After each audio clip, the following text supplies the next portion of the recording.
Hello everyone, and welcome to my very first full-length review. Simon from Fingers on Plastic has kindly said that he would host these videos on his channel, so thanks again for that, Simon. So I'm going to ask the question, who are you going to call? And if you said He-Man, brownie points to you. But today obviously we're going to be looking at Ghostbusters.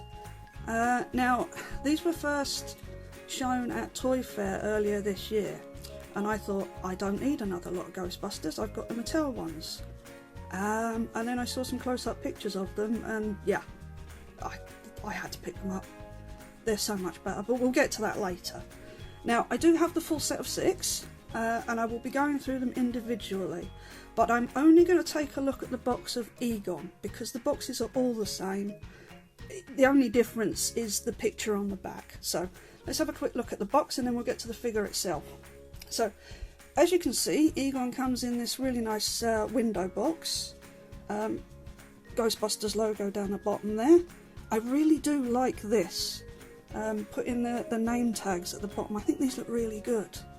The rest of the box is kitted out to look like the flight suit, which, you know, it's fine. It's nice. I don't generally keep boxes, so I don't really care what it looks like, but I know a lot of people do keep them mint in box. So for those collectors, I would say yes, this is a nice looking box to have on your shelf, especially with this name tag. I really do like this. Anyway, let's flip him around, have a look at the rest of him. So you've got this really nice artwork down the side of the box, which again I really do like. It's fun artwork. If they did this on, you know, like those pictures you buy where you buy like 4 individual ones and you put them all together on your wall, if they did that with this artwork, I would absolutely buy it. I think it looks fantastic. Right, so let's have a look at the back here. Now, I know I'm effectively starting in the middle here, but Egon is my favourite Ghostbuster, so I had to start with him. There's a small bio at the top here, as you can see. Won't take you long to read because it's only 1 sentence long, as is the way of Hasbro these days. Here's all the other Ghostbusters and Zool and Gozer the Gozerian that you can get in this set, and you can make up your whole Vince Clortho Build-A-Ghost here. So yeah, kind of nice. We'll get to him at the end. And let's bring this around a little bit further. There's not really much to say about this side of the box.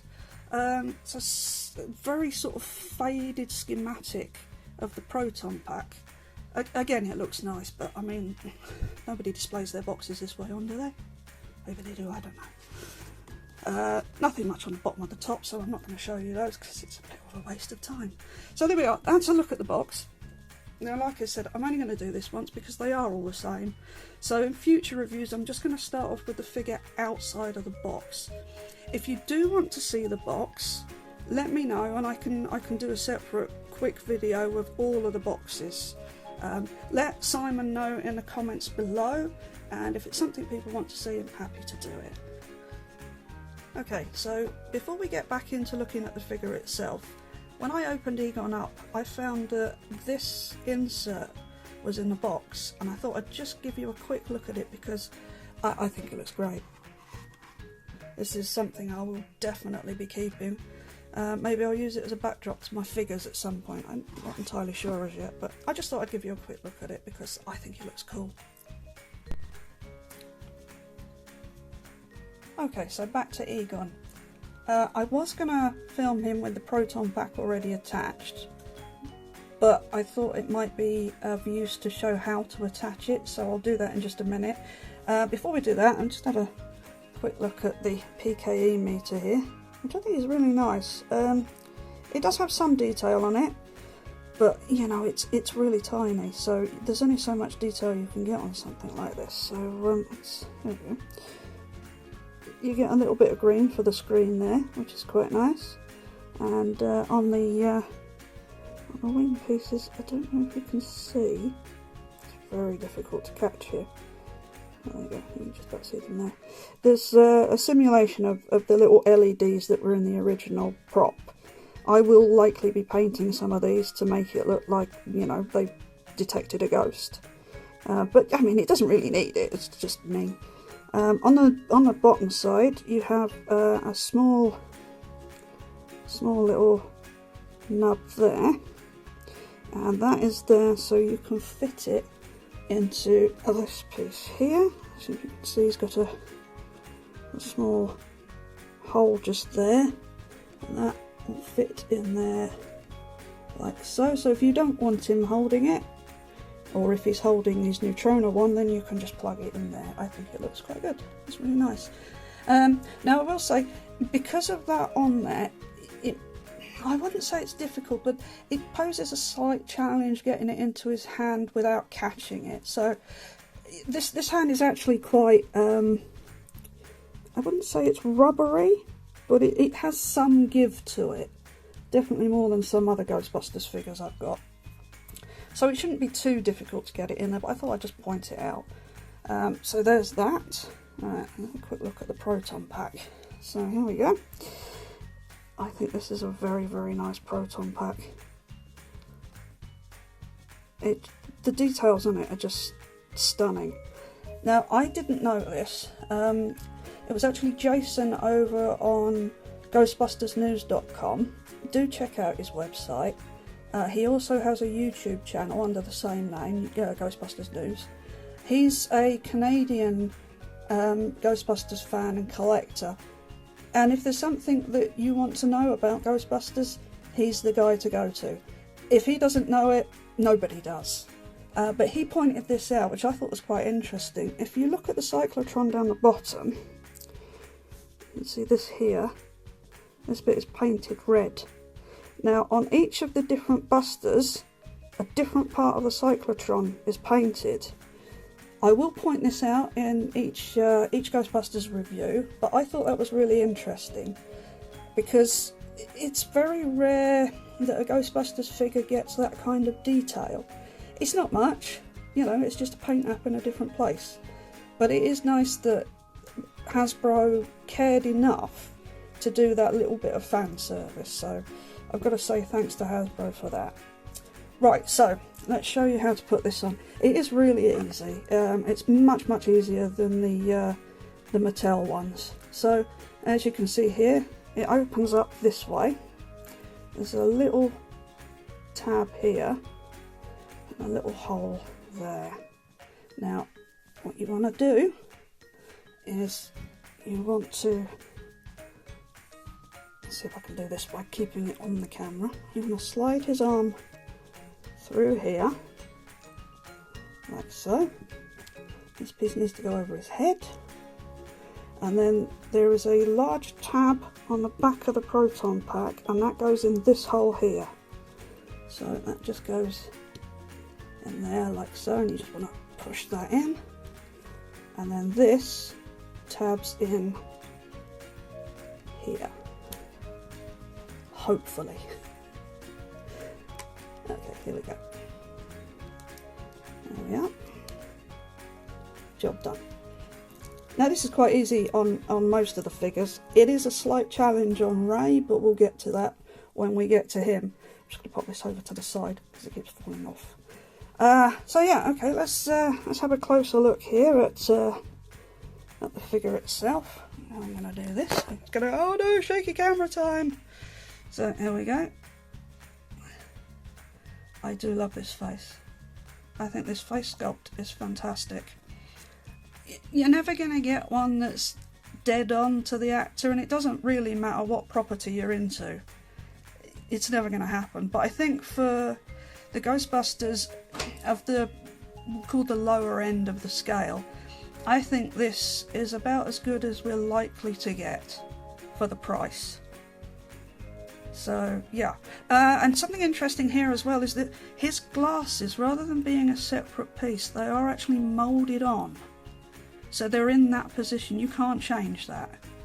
Which again is fine with me because, well, you'll see shortly.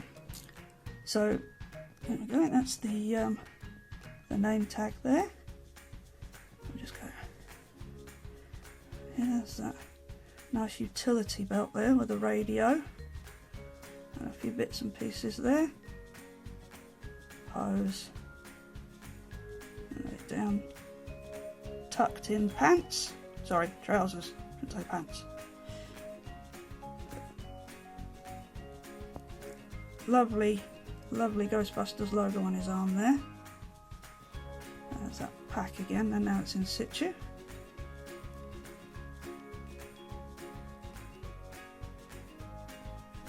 It's just a nice quality figure, all in all. So, let me just... He's not going to stand now, I've put that proton pack on.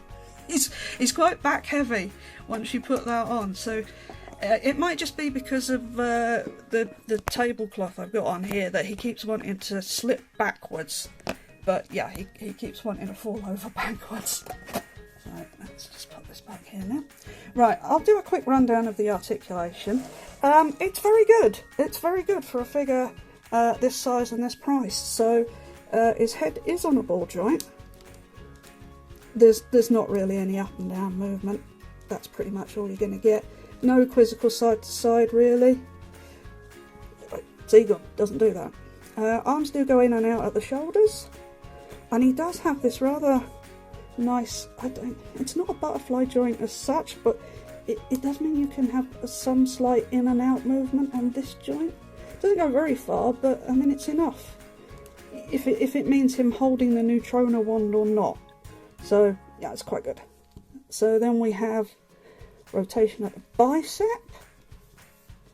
and we've got a double jointed elbow. These are all quite stiff because this is my first look at these as well. I haven't had them out of the box until this review, so yeah, it will go. It will go. Looks like he's about to punch himself in the face now.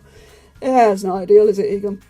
There's no articulation at the top of the glove, but he does have wrist rotation, and he does have one of these nice... Do you know, I'm not sure what to call these. It just sort of goes up and down. Yeah, there we go. He's got a sort of kind of ab crunch here. This is on a ball joint. This central section is midsection. So you do get quite a nice range of motion there. So that's quite nice. He's got ball joints, I believe, at the leg, yeah. He's got upper thigh swivel. Again, very, very tight. Double joints at the knee. Gosh, that is very tight. There'll be no danger of these falling over in your shelf, I think, because these joints are super, super tight. Oh, yeah. Nothing at the boot cut, but he does have up and down articulation at the ankle. I don't think there's anything side to side. Oh, no, there is. There's yeah, actually, there's quite a lot. There's quite a lot of ankle breakage side to side. So, yeah, so there. Right. So overall, I think this is an excellent figure. Oh, he's lost his neutrona wand. There we go. Alright, I'm just going to pop in there for a minute because I'm going to bring in the last of the Mattel Matty collector figures, so we can have a quick look at the differences. So let me just bear with me for a second. Right,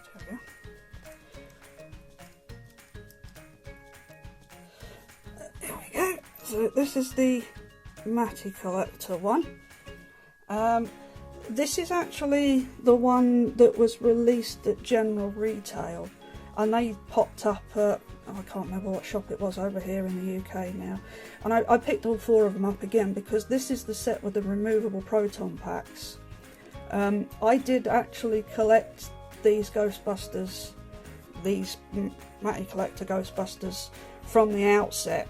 I bought the lot, you know, whatever they put out. The only thing I didn't get was the SDCC version of Dana as Zool, you know, where she's sort of lazing on the... I shouldn't say lazing, that's the least she was doing. No, when she was sort of looking very sultry at the top of the building, just before she turned into the Terror Dog. It was that one, and it wasn't an action figure, it was a statue. So I didn't bother with that, and I'm really glad I didn't, for reasons to be revealed in the Dana Barrett / Zool figure review. But anyway, we're not talking about her, we're talking about Egon. So, as you can see, it's just leaps and bounds. It's leaps and bounds better.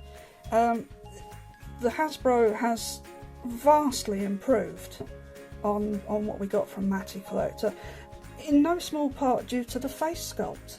It's just so much better. You know, I mean, you can see with the Matty one that it is Egon, it is Harold Ramis, but it's just barely, isn't it? I mean, no. So yeah, I mean, I will be keeping these because I'd spent ridiculous amounts of money on getting them, but the Hasbro ones will now be my default Ghostbusters in this size class anyway. Speaking of size classes, these are 6-inch scale, so I mean they're a good size. It's not a normal sort of action figure scale. Basically, if you've got any of Hasbro's Marvel Legends figures, then you pretty much know what to expect from their Ghostbusters because they've got the same sort of articulation. So yeah, they're decent.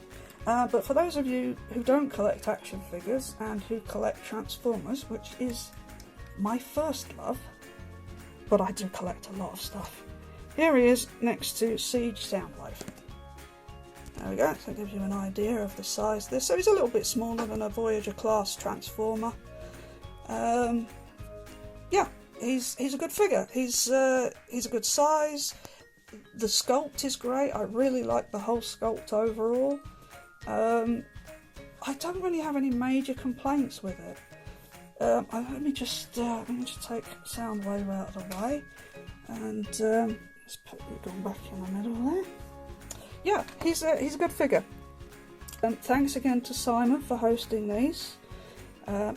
If there's anything you want to know, any questions that you'd like to ask, please feel free to do so in the comments below. I will be keeping an eye out to see if if there's been any questions asked. If you do want to see those boxes, again, put it in the comments below. I will happily take a few pictures, put it up on Instagram for you. And other than that, I think that's all I have to say about this. Do stay tuned for my next review. It will be the next Ghostbuster in the line. I'm going to leave you guessing which one that will be. And thank you for watching, and I will see you in the next one. Goodbye.